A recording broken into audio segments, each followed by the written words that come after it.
Assalamualaikum warahmatullahi wabarakatuh. Bismillahirrahmanirrahim. Alhamdulillah rabbil alamin, nasirul mu'minin wa musabbitul mujahidin. Asyhadu an la ilaha illallah wahdahu la syarika lah wa asyhadu anna Muhammadan abduhu wa rasuluh. Wa usalli wa usallim ala Rasulillah wa ala alihi wa sahbihi wa man tabi'ahu wa walah.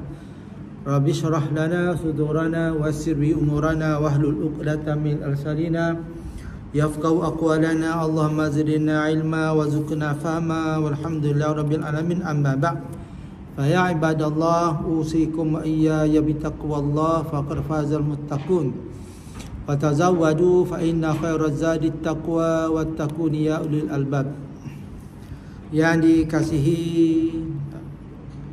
pengurusi surau yang berbahagia Haji Azmi Jaafar, yang diingati Tuan Imam, Tuan Bilal, yang dikasihi, yang diraikan ahli tanpuasa muslimin dan muslimat, para jamaah haji dan hadirat dikasihi Allah Subhanahu Wa Taala. Alhamdulillah, syukur kita kepada Allah Subhanahu Wa Taala kerana pada malam ini untuk bulan ni kali kedua lah. Ya, sebab kita setiap bulan ni 2 kali. Ini bulan kali kedua daripada bulan ni.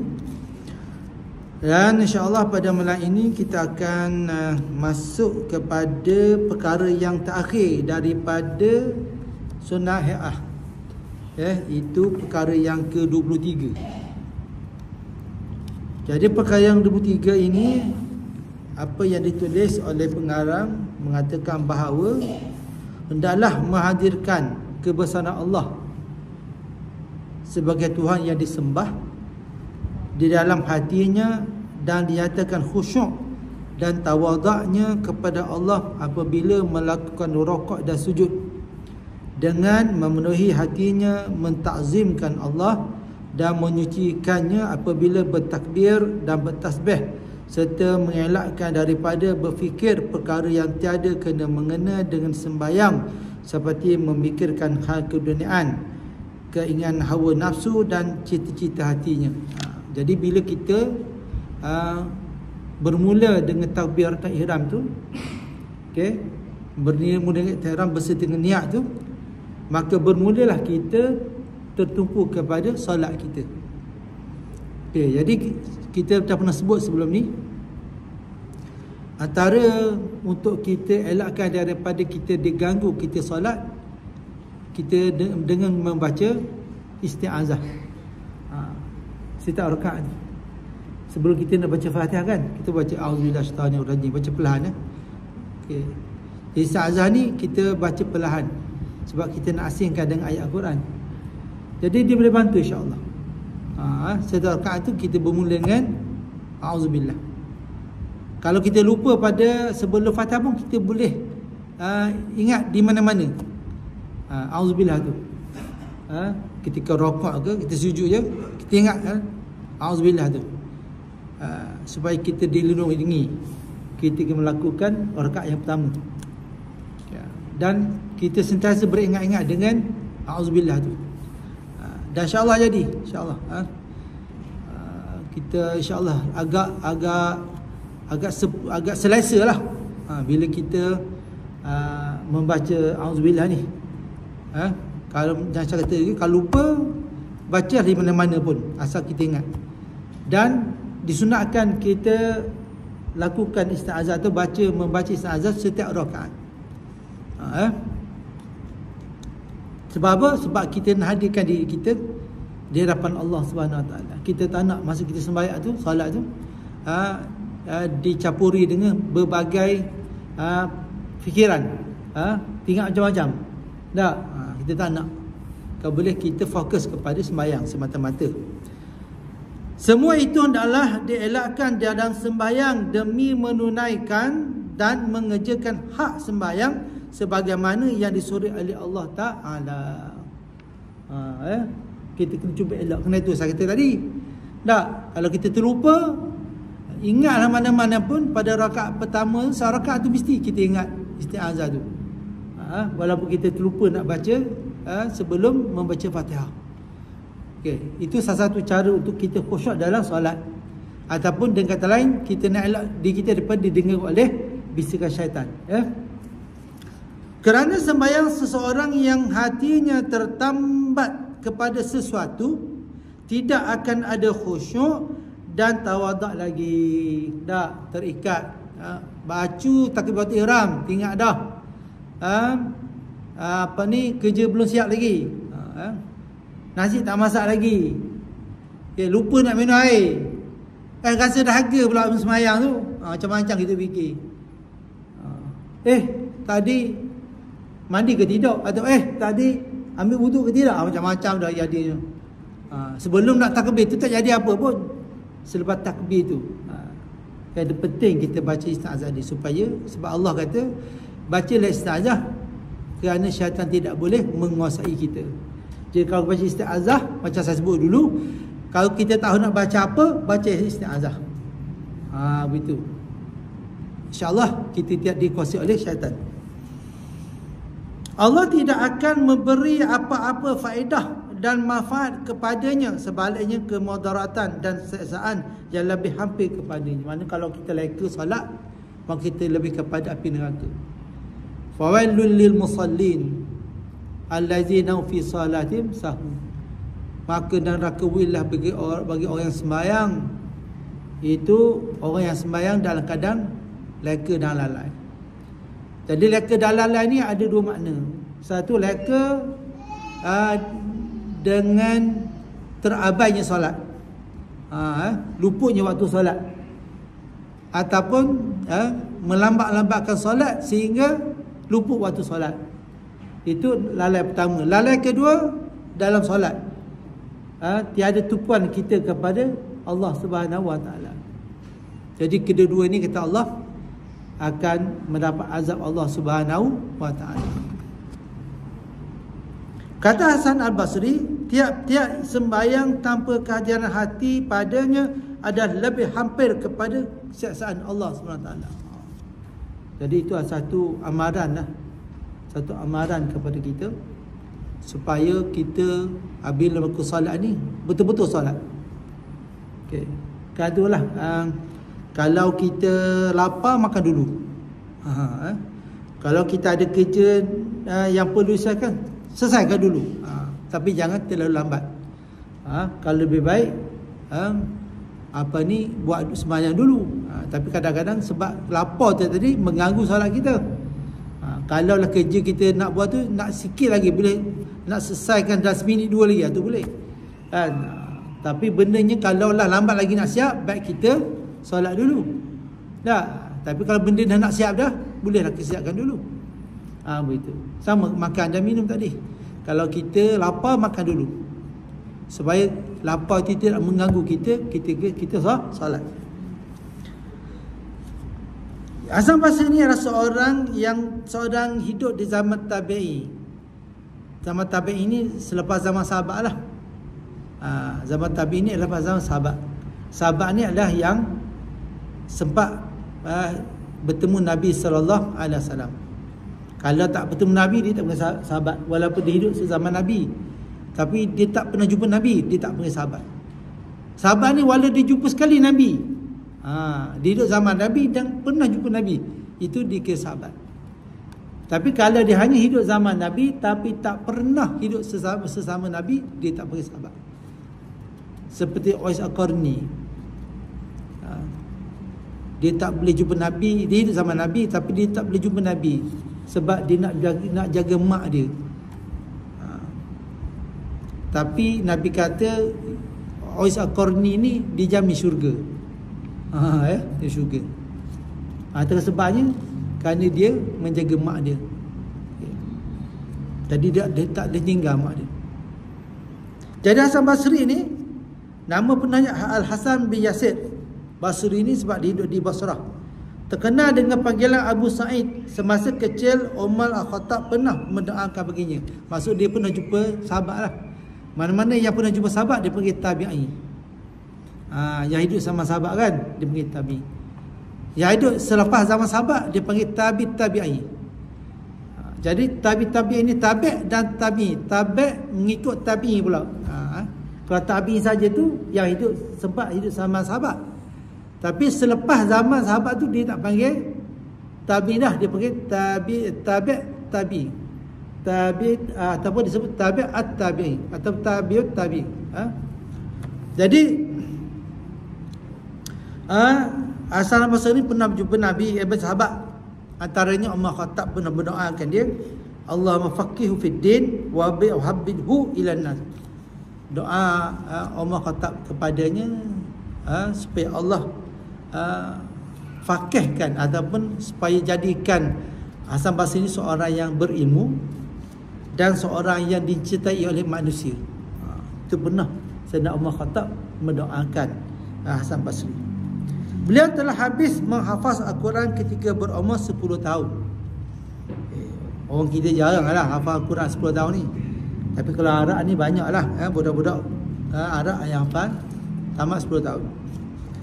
Di hujung usianya beliau menetap di Basrah. Itu dia panggil Hasan Basri tu. Dikatakan sebagai ulama yang paling masyhur di zamannya dan menjadi mufti di Basrah sehingga wafatnya. Antara muridnya ialah Wasil bin Atta. Tetapi berpisah dari Hasan al-Basri kemudian menumbuhkan mazhab Mu'tazilah. Wasil bin Atta ni lah anak murid dia. Disebabkan keterlaluan dalam menggunakan akal, akhirnya Wasil bin Atta ni tidak bersetuju dengan guru dia. Dan akhirnya Wasil bin Atta ni mengatakan bahawa Quran itu baru. Dia katakan Quran itu baru. Sedangkan kita berpendapat Quran itu adalah qadim, Quran yang asal. Dalam satu hadis Rasulullah SAW menyebut, maksudnya tiada apa yang perlu diperolehi seseorang hamba daripada sembahyangnya melainkan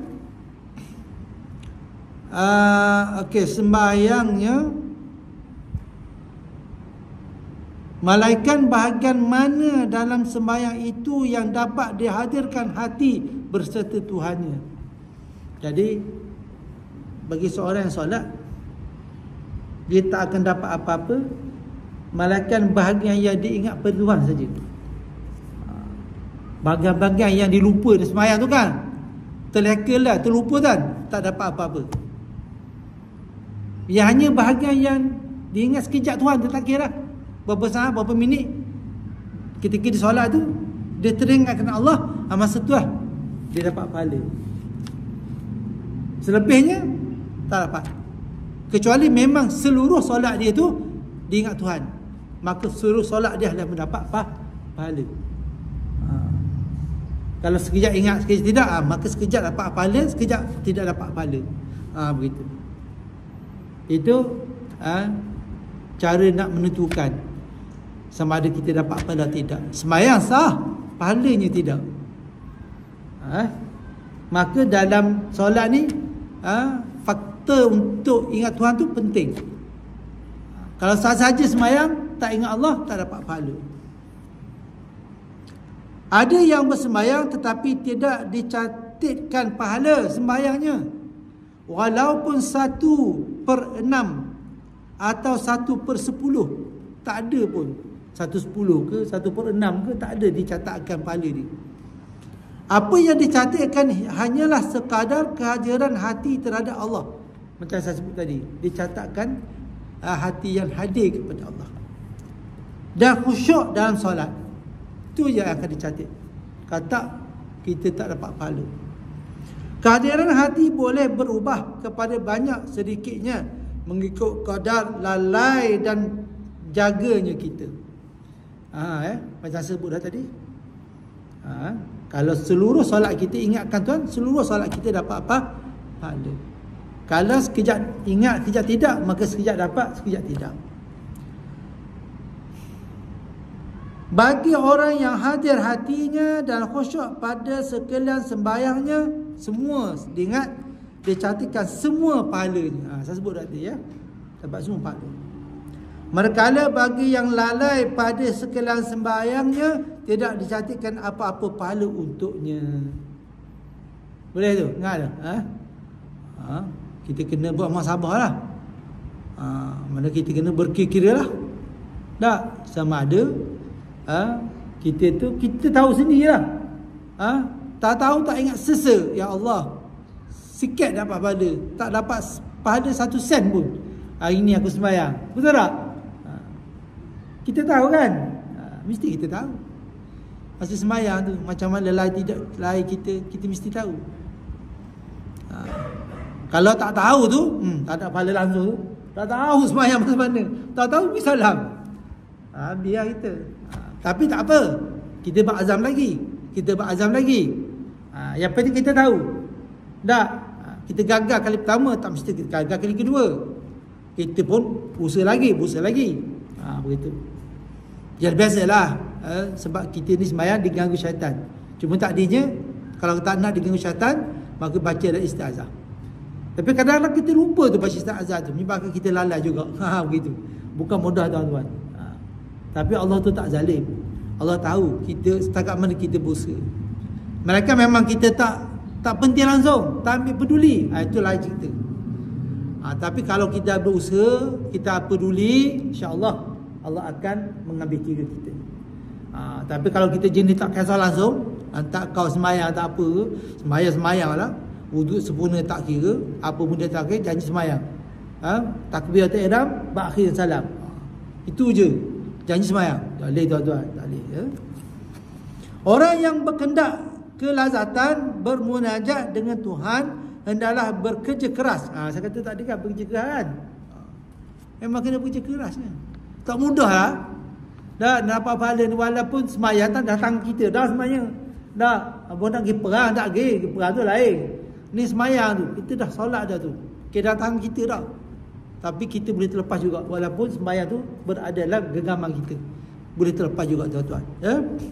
Jadi nak tak nak kita kena bekerja keras ya. Moga Allah apa ni? Alah, tertinggal pula apa duduk sini. Moga-moga Allah moga Allah mengasihaninya. Gitu kita jauhi ya sikit ya. Lelak mata nampak apa benda tulis ni okey.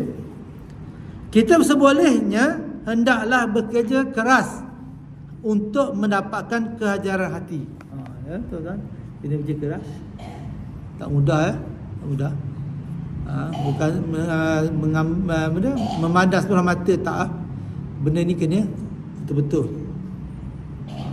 Tapi kita nak betul-betul tu kadang-kadang mari hak besar lagi. Gangguannya hak besar lah bagi ganggu. Sama ni tak ada hak besar pun, anak wek je, anak kecil je mari. Sekali kita nak buat hak molek, dia mari hak besar sekali. General mari, meja mari hasut kita. Sebelum ni budak tadika je, kita lalai dah. Sekali tu kita dah mula nak khusyuk dalam solat ni, nak betul-betul sembahyang ni, dia mari meja general pula kacau kita. Habislah kita pula. Tapi tak apa, saya sebut tadi, gagal pertama buat lagi. Nanti azam lagi. Kan, jangan putus asa. Insya-Allah kita dapat apa yang nak. Dan kita hendaklah mengamati apa-apa kalam Tuhan yang kita bicarakan dalam sembahyang. Sebab bila kita baca Quran, kita seolah-olah berbicara dengan Allah. Ataupun kita sedang mendengar nasihat daripada Allah. Sebab Al-Quran tu kalam Allah. Bila kita baca, kita kena dengar. Sebab apa? Sebab kalam Tuhan itulah nasihat kepada kita. Kerana tu kita kena faham makna. Mudah je tuan, semayang je kan, bukan satu Quran. Tak, semayang je, bacaan dah solat je. Apa salahnya kalau kita ambil buku, tengok terjemahan dia, faham makna sikit-sikit, apa salahnya? Tak, bukan banyak pun, bukan suruh terjemah makna Quran tu sebuti Quran, tak. Semayang kita je pun, tak, Fatihahnya, surah-surah pendeknya, nak tahu makna je. Apa makna dia, tak? Ayat awalnya, ayat akhirnya, tak? Nak tahu tu je, tak? Doa istiftahnya, nak tahu tu makna-makna tu je. Tak, orang tak payah, tak apa. Tak, sebab kita nak hadir dan khusyuk dalam salat. Bila kita dah bila kita menuruti mana-mana bacaan kita tu, maka taklah lelaki sangat. Dari sana daripada kita ni baca isti'azah, kita pun tumpu pada makna bacaan, agak tu sikit lah, agak tak terpengaruh lah.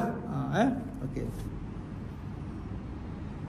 Dan janganlah tergesa-gesa pada mana-mana bacaannya, kerana pengamatan dan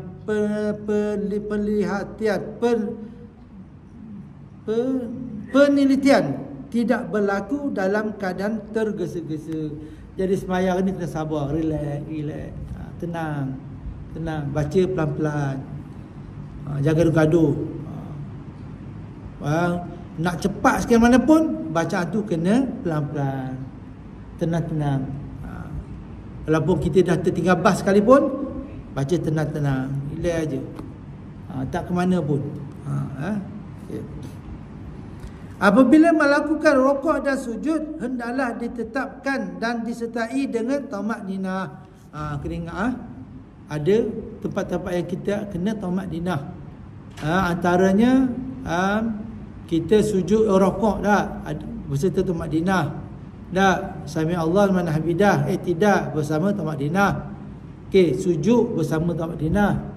Duduk antara dua sujud bersama berserta tamakninah. Sujud kali kedua berserta tamakninah. Maksudnya bila kita rukuk, kita kena berhenti sekejap walaupun tak baca apa-apa, kan? Dengan kadar 2 saat. Dengan kadar 2 saat. Allahu Akbar, sami Allahu liman hamidah, Allah, kadar tu walaupun kita tak baca apa-apa. Sebab bacaan solat tu sunat je kan. Malakan dah kalau kita nak cepat dah, nak cepat kan, nak cepat ni kan, tak payah baca apa-apa lah. Baca Fatihah dengan tayar akhir je lah. Pandai kata kalau nak orang nak pergi perang belakang kita je ke dia nak pergi perang juga ni, takut tak sempat nak berperang dah. Jadi kita pun yang penting apa dia ni, Fatihah tayar akhir. Orang lain jaga tamakninah je, jaga tamakninah. Boleh faham tu? Tayar awal tak apa, tinggal tak regah contohnya kan. Ataupun kita dah terlambat dah solat tu, dah nak masuk waktu lain dah, bolehlah kita potong saja, tapi jaga tamakninah tu. Ada juga mazhab yang tak ada tamakninah. Mazhab kita ada tamakninah. Macam Hanafi tak ada tamakninah. Okey, kita ada tamakninah. Jadi jaga tu lah. Lafaz Fatihah tak payah baca surah, turut rukuk. Subhana rabbil a'la wa bihamdi sekali je tak apa, atau nak baca pun tak apa, kena kadar 2 saat saja. 1 2 sami Allahu liman hamidah rabbana lakal hamd. 1 2 Allah, jangan bilang pula nanti jelah. Maksud saya 2 saat tu. Kerana nak cepat, katakanlah kita terleka waktu nak habis, di sembahyang 1 je kena jaga. Jangan luar waktu itu je. Walaupun lambat sekalipun tak apa. Dia tak berdosa. Begitu. Cuma kurang pahala je lah. Pahala fadilat tu kurang. Okey, jadi itu jaga. Kerana itu kita afdal solat awal waktu. Sebab bila solat awal waktu selesai masalah. Faham tak? Kita dengan Tuhan dah selesai dah. Tak fikir apa dah. Kalau kita duduk tangguh-tangguh, takut terleka. Ya? Bila leka, lupa waktu, itu berdosa lah tuan-tuan. Kena qada. Ya? Jangan sekali-kali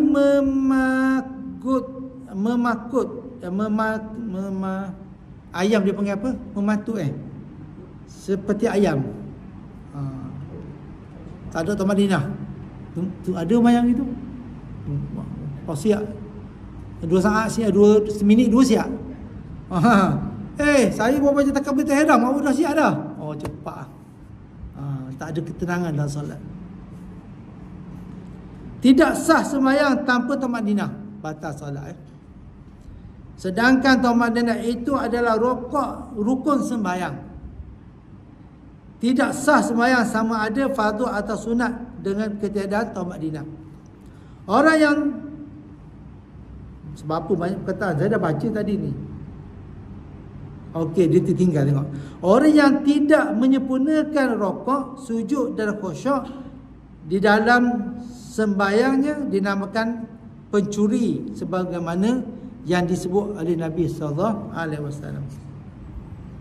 Innal 'abda la yusalli salata la yuktabu lahu nisfuha wala sulusaha wala rubu'aha wala khumusaha wala sudusaha wala sudusuha wala usyuraha wa kana yaqul inna ma yuktabu lil 'abdi min salatih ma aqala bih minha.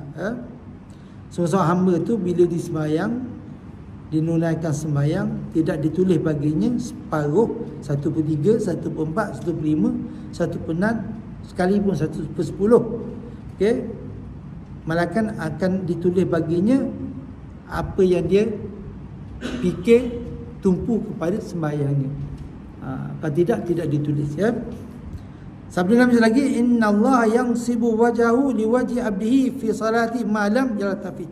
Di mana Allah SWT berpaling kepada wajah hambanya yang hambanya khusyuk dalam solatnya, dan bukannya hamba yang lalai dalam sembahyangnya. Okey. Telah disebutkan dalam satu hadis Nabi,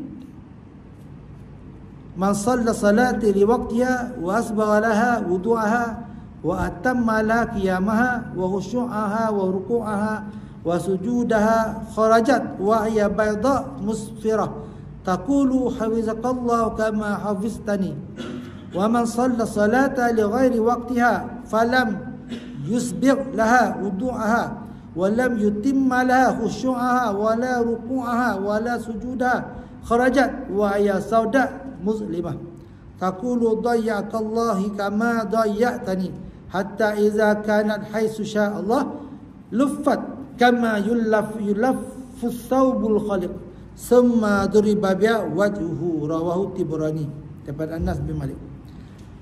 Jadi maksudnya orang yang memelihara sembahyang dan menyempurnakan rokoknya, sembahyangnya akan keluar di akhirat nanti dalam keadaan putih bercahaya. Sembahyang itu di akhirat kelak putih bercahaya.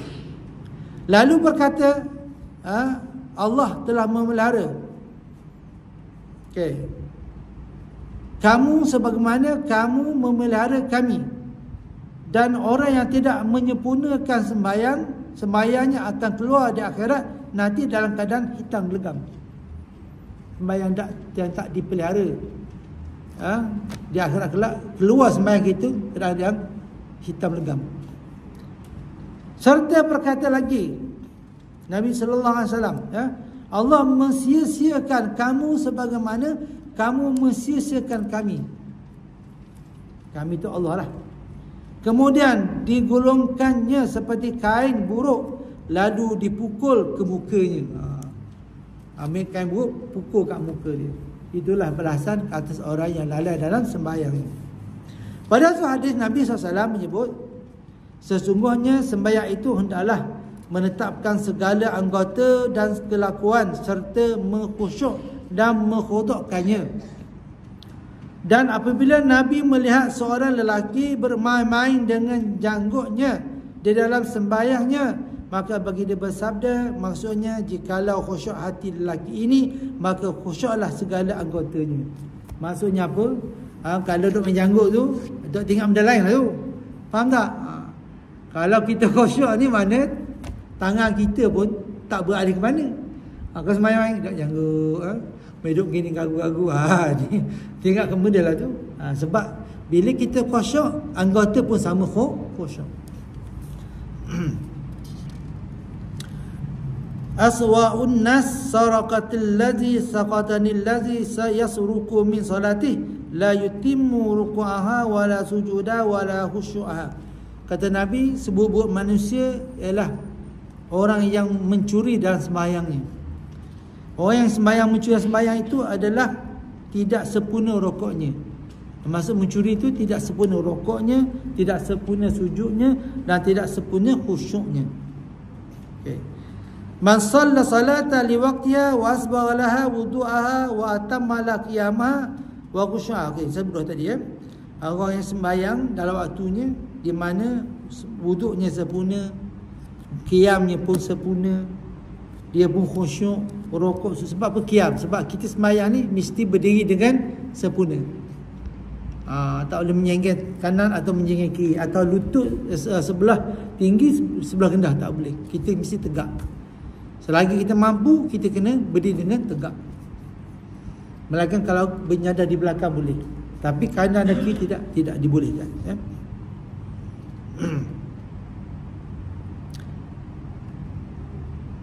Okey. Apa yang dinyatakan oleh Nabi itu ialah khusyuk anggota itu daripada khusyuk hati. Tidak sempurna sembahyang dengan ketiadaannya. Jadi rupanya khusyuk ni sebahagian daripada kesempurnaan solat. Jadi bermula hari ni, malam ni, kita kena berhati-hati dalam menunaikan solat. Orang-orang salafus salih kerana terlalu khusyuk pada sembahyangnya hingga ada yang dihinggapi burung di atas kepadanya, menyangka turus pagar kerana tetap dan lama qiyam serta sujudnya. Sebab burung pun menyangka bahawa orang tu sebatang pokok ataupun orang tu adalah pagar. Bermakna sembahyang diamnya dia, tegaknya dia, khusyuknya dia, tertupunya sampai burung pun tak sedar. Itu punya manusia. Ada pula yang berkata kepada ahli keluarga dan anak buahnya, apabila kamu masuk kepada sembahyang, buatlah apa sahaja yang kamu kehendaki, seperti meninggikan suara dan berhingar-bingar. Aku tidak tahu lagi apa yang berlaku apabila aku menunaikan sembahyang. Jadi sembahyang tak dengar habis simpangan tu, tak dengar. Kita orang sebelah bunyi sak-sak pun kita dengar sangat sebelah kita tak. Tapi kalau kita ni khusyuk, sosai pun kita tak dengar. Sebelah kita pun. Mana tak ada apa yang boleh mengganggu kita kalau kita khusyuk dalam solat. Dan ada kalangan sahabat Nabi yang diradai Allah bersembahyang dalam kebun tamannya, maka terbang burung dari satu pokok ke satu pokok taman yang lain. Jadi burung pun terbangang, mari dari mematikannya sehingga lalai dalam sembahyang. Sebabkan burung duduk pergi mari di tengah sembahyang, jadi mengganggu dia dalam solatnya. Tapi siapa suruh sembahyang dalam kebun? Sembahyang ada di rumah. Tak? Okey. Tak boleh nak salah kebun. Kita sembahyang dalam kebun. Tahu dah kebun tu ada burung. Tak? Sembahyang pondok ke? Tak. Apabila dia menyedari kelalaian itu dari merasakan harta itu menyusahkannya, lalu semua kebunnya disedekahkan untuk jalan Allah kerana melalaikannya dari sembahyang. Tapi sebenarnya bukan salah kebun tu, sebenarnya salah dia pergi sembahyang kebun tu sebab apa? Kalau sembahyang kebun pun sembahyang dalam pondok ke? Tak. Lagipun kalau dia khusyuk, mana dia terpengaruh dengan burung tu? Kita balas balik lah. Sebab dia nak bagi tak sebab lah gitu. Tapi saya dengar cerita, ada orang tu dia sembahyang tapi dia teringat kepada bang kemas dia. Dia teringat bang kemas dia, takut hilang. Jadi sembahyang tak khusyuk. Sembahyang ingat bang kemas, sembahyang ingat bang kemas. Akhirnya dia jual bang kemas dia tu. Ni saya pernah dengar orang cerita saya. Dia jual bang kemas dia beli tanah. Jadi dia beli tanah, siapa nak curi? Kalau cakap curi selori tu tak ada apa, tanah ni kamsar. Faham tak? Jadi tak ada fikirlah. Beli tanah. Jadi akhirnya dia beli tanah. Dia jual emas yang ada tu, dia beli tanah. Selesai masalah dia. Sebab apa dia kata apa? Sebab kakak semayang ingat pada emas tu. Jadi emas tu tak menenangkan di semayang. Ada, saya jumpa orang cerita dengan saya. Perempuan lah.